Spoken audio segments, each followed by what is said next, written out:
6 years after, Kwara court sentences 5 to death over offer robbery. Troops neutralized 65 terrorist kingpins, 1,937 others. Fresh cholera outbreak kills 10 in Ebonyi community. The foreign scene airstrikes in Khartoum as Sudan army attacks paramilitary positions. Hello and welcome to Trust TV's news update. I am Chiamaka Mwafo. Thank you for joining us. Justice Halima Salman of the Kwara State High Court has found the 5 suspects involved in the offer robbery incidents guilty of armed robbery and culpable homicide. He has subsequently sentenced them to death by hanging. Delivering judgment which lasted 3.5 hours, the judge said all evidence submitted by the prosecuting team found them guilty. Here's more in this report. It all began 6 years ago when armed robbers attacked 5 banks in Offa, Kwara State, killing 9 police officers and over 20 civilians during the robbery operation. Several adjournments due to COVID-19 and national assignments for the judge led to the long delay in the judgments. When the court finally ready to deliver judgments, it was filled to capacity with lawyers and journalists who were eager to know the fate of the 5 suspects who had pleaded not guilty of the offense. After 3.5 hours, Justice Halima Salman of the State High Court, Ilorin, found the 5 guilty of the charges of culpable homicide and armed robbery and sentenced them to death by hanging. On the charge of possession of firearms, these suspects were sentenced to 3 years in prison. Briefing journalists, the prosecutor thanked the court for the judgments, which he says reflect the true situation of things. The trial has been concluded today, and then His Lordship saw that the prosecution has proved his case beyond reasonable doubt, and then convicted them for those 3 major offenses: armed robbery, murder, that is culpable homicide punishable with death, and unlawful possession of firearm. The representative of the Defense Counsel, however, says the judgment will be appealed soon. 6 years, slow but steady, and at the end of the day, His Lordship was able to conclude the trial today, and we all know what we proved and the evidence, the witnesses that testify, the exhibit we tendered, and from the totality of the evidence before the court, it shows clearly that the prosecution proved his case beyond reasonable doubt, and the judge accordingly gave judgment. But that is not the end of the thing, because they still have their right of appeal to Court of Appeal. They can still proceed even up to Supreme Court. But one thing is clear, that we spent these 6 years on account of so many things. The trial within trial, where the defendant will have to raise that his statement were not voluntary. We spend a lot of time on that. The judgment is not come by surprise to me. Of course, in line with the evidence that is in court and vis-a-vis the evidence of the prosecutions and what have you, and the evidence before the court, we envisage that definitely is going to be like this. And most especially, this matter called for public interest. And definitely, I am not surprised. And likewise, my principal counsel is not in surprise as regards to the judgment of today. With the judgments, the 6 years long wait has come to an end, and the people are waiting to know the next move by the Defense Counsel. The Nigerian Army says its troops have neutralized over 60 senior terrorist leaders and arrested over 2,000 others in the 3rd quarter of this year. The Director of Defense Media Operations, Major General Edward Buba, who disclosed this at the 3rd quarter press conference held in Abuja, added that troops also rescued over 1,000 kidnapped hostages and recovered over 1,000 weapons, among others.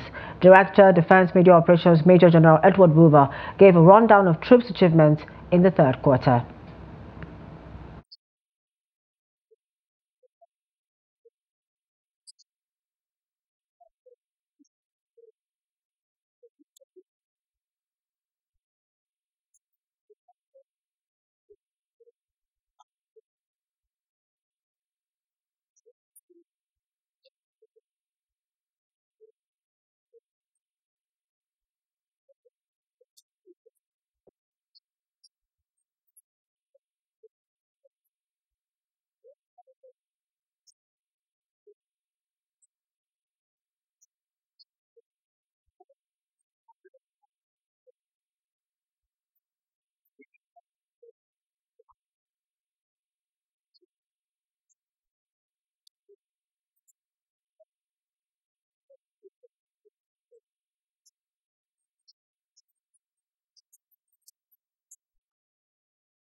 Student security matters. The escalating insecurity along Nigeria's northwestern border with Niger has taken a severe toll on local communities and the nation's economy.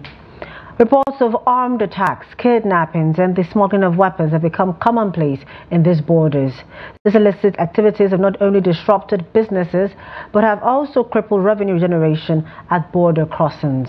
In an effort to combat this crisis, customs officials are facing significant challenges in protecting the nation's borders. Despite their best efforts, the proliferation of arms and ammunition continues to threaten the safety and security of both residents and security personnel. Jamil Mabai tells us more in this report. Katsina, like many other states in northwest Nigeria, have witnessed heightened insecurity attacks, especially on communities across border areas. These activities have disrupted not only businesses but also affect revenue generation across these borders. Experts allege that some miscreants living in these areas serve as informants to criminals operating in this axis. Security personnel stationed along the border areas and frontline areas like Jubia local government find it difficult to discharge their duties, which is now affecting revenue generation of the country. Yeah, we just want them to cooperate with us and to cooperate with the government of Nigeria, to cooperate with the government of Nigerian Customs Service to achieve our aim. And what is our aim? Is revenue generation. What is the aim? Is for Nigeria to be peaceful. Responding to these threats, the Assistant Controller General of Customs Zone B, Sambut Angaladima, engaged custom personnel on strategic ways to protect themselves. This is one of the reasons why we came here, to strategize and tell our people to be alert, because these bandits, most of them are influenced by drugs. And when they want to act, you may not know where they act. So at what time, at what point. So we have to tell our officers to know how to behave, how to move. They let them be low profile and let the community to be law abiding and be low profile in dealing with people. Over time, border communities across the northwest harbor criminals, helping them in committing crimes against the state in exchange for money. Encouraging these bandits to hide and take people into their custody, and they will be bargaining as if they are selling animals. So we have to tell them to help us or to help the government and be on the same page with the government. We have no any other country than this country. Anywhere you go, you are a second citizen, a second-class citizen. The Assistant Controller General of Customs says only with the cooperation of traditional heads, community members, and other stakeholders can these personnel discharge their duties. Jamil Mabai, Trust TV, Katsina. On health-related matters, about 10 persons have died following a cholera outbreak in Ndi Bukote village of Iyatan in the Izi local government area of Ebonyi State. Among the dead person is a nursing mother who left behind a 9-month-old baby. The Ebonyi State Health Commissioner Moses Ekuma confirmed this in a statement by the ministry's spokesman Lucy Anyim. Apart from the deceased, about 20 persons affected by the outbreak are responding to treatments as efforts have been made to put the disease under control from spreading around the community. Ekuma noted that the state governor Francis Nwifuru has approved the procurement of medical commodities to curtail the outbreak, adding that 3 treatment centers, including the Iziogo Health Center, Sudan Mission, Onuenyim, and Ndibu Kute village, have been established in the area. Liquidification and poor hygiene have been attributed to the outbreak of the disease, as most communities get drinking water from streams. Over in Niger State, at least 82 farming communities in Mokwa local government area of the state have been reportedly ravaged by flood following the torrential downpour that lasted for hours on Monday and Tuesday. Several hectares of farmlands and valuables worth millions of naira were also reported to have been washed away during the incident. In Moregi Ward, 51 communities were affected, while 31 others were affected in Bara Ward. Also submerged were 47 primary schools and 43 primary healthcare centers in Moregi, Bara and Jaagi wards, all of Mokwa local government area of the state. Confirming the incident, the Director, Media and Strategy, Niger State Ministry of Humanitarian Affairs and Disaster Management, Habibu Abubakar Wushishi, said no life was lost, adding that the affected farmers have moved to safe places. He said the state government commiserated with the affected communities while urging them to relocate to safer grounds in compliance with NIMET's prediction.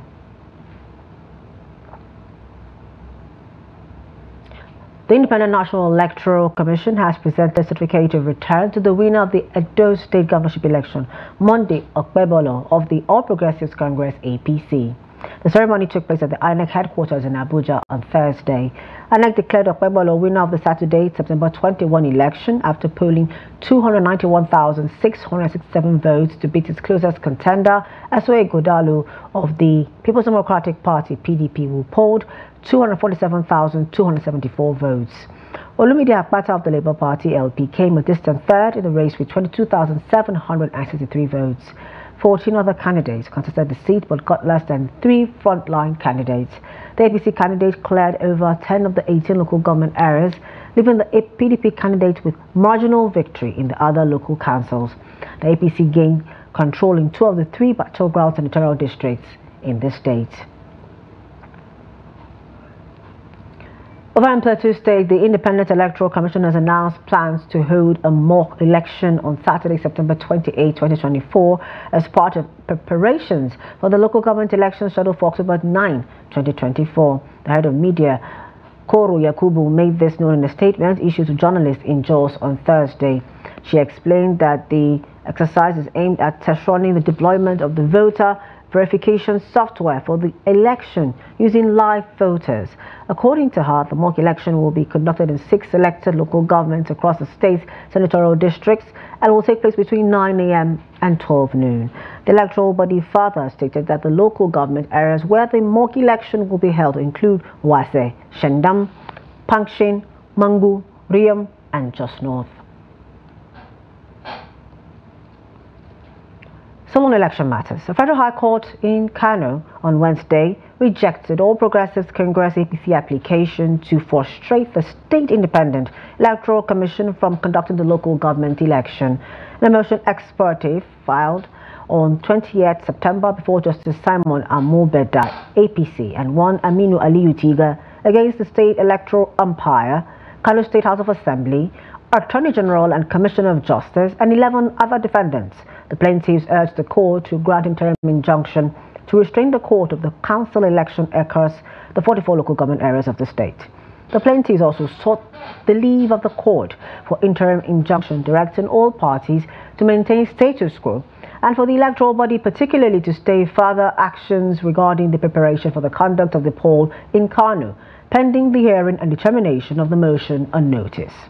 APC has further asked the court to grant the leave to the bailiff of the court to service Kansiek and State Assembly and 2 other defendants with all the processes in the suit through any staff or officer at the office of the Attorney General of the state. Responding to APC priors, Justice Amobeda declined to grant an interim injunction seeking to stop Kansiek from perfecting arrangements for the processes of the conduct of council election already slated to hold 26 October 2024. To more stories. The House of Representatives on Thursday passed a resolution to investigate the bribery allegations leveled against the Economic and Financial Crimes Commission (EFCC) and the Nigerian Correctional Service (NCS) by social media influencer Martin Sose, also known as Very Dark Man. The resolution of the House came after the adoption of a motion of urgent public importance sponsored by the member representing Ikota Ekpene, Essien Udim Obot Akara Federal Constituency, Akwa Ibom State, Patrick Omo. In his address to his fellow lawmakers, Omo expressed concern over the widely circulated publication by Very Dark Man against the EFCC and the NCS. He said the publication alleged that the EFCC dropped money laundering charges against Idris Okuneye, also known as Bob Risky, upon collection of the sum of 15 million naira.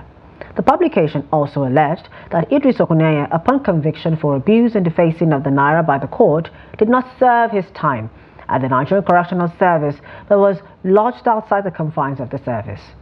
Following the adoption of the motion, Speaker Tajuddin Abbas, who presided over the plenary session, referred it to the Committees on Financial Crimes and Reformatory Institutions. The committee is to report to the House within 3 legislative weeks for further action. Still staying with matters in the National Assembly, the Senate has passed the Southwest Development Commission Bill 2024 into law as part of efforts to expedite action on the infrastructural development of the region. This came after the bill scaled the third reading. Here's the report. The third reading followed the consideration and approval of the bill's recommendations by all senators present during Thursday's plenary. And taking into account the relevance of the Southwest Development Commission, the committee resolved that the southwestern geopolitical zone of this country should have one, and accordingly recommends that the Senate to consider and pass the Southwest Development Commission Establishment Bill SB 102. In his remarks after the passage of the bill, Deputy President of the Senate, Barrow Jibrin, who presided over the session, commended the Senator Kaka-led committee for a job well done. We will have to put that region in the best place to have an environment that will be conducive for the people in that region. Recently, the Upper Legislative Chamber passed bills to establish the Northwest Development Commission, North Central Development Commission, and Southeast Development Commission. Similarly, the Upper Legislative Chamber of the National Assembly also approved the appointment of Olufemi Victoria Iyatan as one of the commissioners in the National Population Commission, NPC, representing Ondo State. The confirmation of the appointment of Mrs. Iyatan by the Senate followed by consideration of the recommendations made to that effect by its Committee on National Identity Card and National Population. The committee sat, went through the credential of the nominee, and we had the cause to also write to the DSS, the Nigerian police, to actually confirm there was no query or petition against the nominee. Senators approved the recommendation of the committee when it was put to voice vote by Deputy President of the Senate, Barrow Jibrin. Will the Senate confirm the nomination of Mrs. Olufemi Victoria Iyatan, representing Ondo State, for appointment as a commissioner for the National Population Commission? Those in favor say aye, and those against say nay. The ayes have it. Mrs. Iyatan will now join the commission, which is tasked with population data management as well as contributing to national planning and development. In business, the Nigerian Exchange Limited continued its bullish run as investors rating a 241 billion naira gain on Wednesday. This comes as NGX market capitalization, which opened at 56.641 trillion naira, closed at 56.882 trillion naira. The all-share index also gained 0.42% to settle at 98,987.42 points on Wednesday, against 98,568.59 points reported on Tuesday. Consequently, the year-to-date return increased by 32.38%. Market break closed positive with 31 gainers and 24 losers on the floor of the exchange. Analysis of the market activities showed trade turnover settled higher relative to the previous session, with the value of transactions up by 6.75%. A total of 603.31 million shares valued at 12.58 billion naira were exchanged in 9,723 deals, compared with 763 million shares valued at 11.78 billion naira traded in 12,081 deals posted previously. Away from Nigeria, airstrikes and shelling rocked Khartoum on Thursday as the army attacked paramilitary positions throughout the Sudanese capital, according to eyewitnesses and a military source. The clashes began at dawn. Several residents reported in what happened to be the army's first major offensive in months to regain parts of the capital controlled by its rival paramilitary rapid support forces. It comes with Sudan high on the agenda of the United Nations centerpiece meetings in New York this week. On the sidelines of the talks, UN Secretary General Antonio Guterres voiced concern to Army Chief Abdel Fattah al-Burhan about the escalation of the conflict in the Sudan. Sudanese army forces were waging fierce fighting against the rebel militia inside Khartoum, a source in the military told AFP, referring to the rapid RSF. The source also spoke on condition of anonymity, said army forces had crossed 3 key bridges over the Nile River, which had separated parts of the capital held by the army from those under the Rapid Support Force control. In sports, Falcons captain Rasheedat Ajibade is in the running for Spanish Liga's F's Player of the Month award for September. Ajibade was nominated for her impressive displays for Atletico Madrid during the month.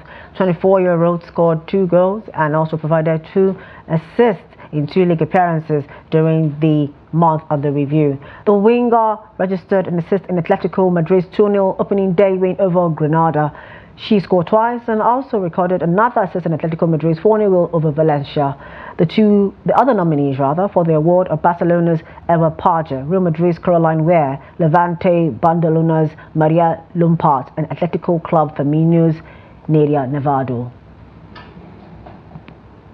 With that, we've come to the end of news updates at this time. For more of our news programs and documentaries, do want to follow us on our social media platforms and on our YouTube live stream.